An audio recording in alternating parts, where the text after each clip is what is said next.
In order to harvest my whiteworms, what I do is I have these plastic containers. You can use pretty much anything. Chinese soup containers is a good example. And what you do is you scoop out those seething mass of blackworms, including the dirt, and then you pour water in up to just about the level of the dirt. And then after a while, like maybe half an hour, you can even start checking, or a couple hours, the whiteworms will crawl up the side of the container, or they'll form masses. And then I harvest them like this. Here's a little clump.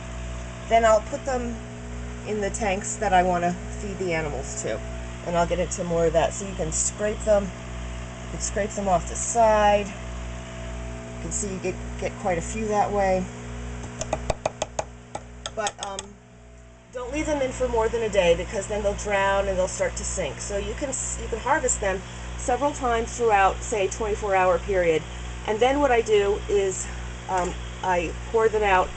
I have a bucket with a sieve on top, and I pour them into the sieve and then let the water drip out. I discard the water, and I actually return the dirt to my blackworm cultures.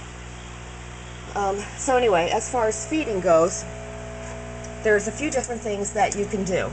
You could just, this is one option. I just have them living in here among the dirt, and I might put a piece of bread in there occasionally, and then I'll stir it up, because the worms will go down into the dirt. So you can stir it up and bring the worms to the surface, and then the newts can come around and eat them.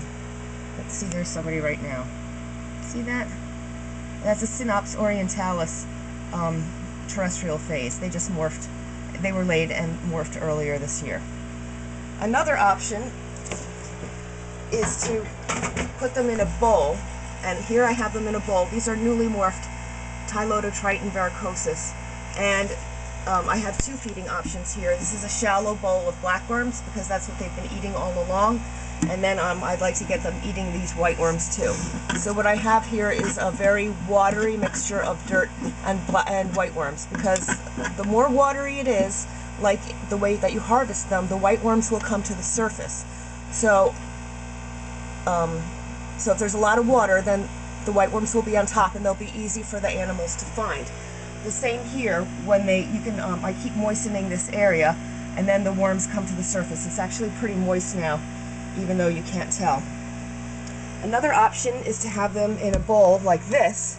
This is a clay bowl, and see when I stir up, see all the worms that you can see now? So you stir it up like that for them. It makes them easier for them to find and eat.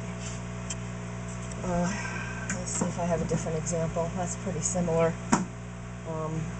So if I felt like they were too far down in there, I would just pour water into this like that, and then the worms will all come to the surface, and then in about a half an hour or an hour, there'll just be whiteworms all over the top of that.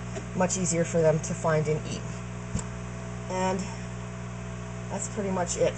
So what I recommend for the Tylos is this moist whiteworm solution, or also something like this, where the whiteworms are in the dirt. You can put an occasional piece of bread in there, and then you stir it up.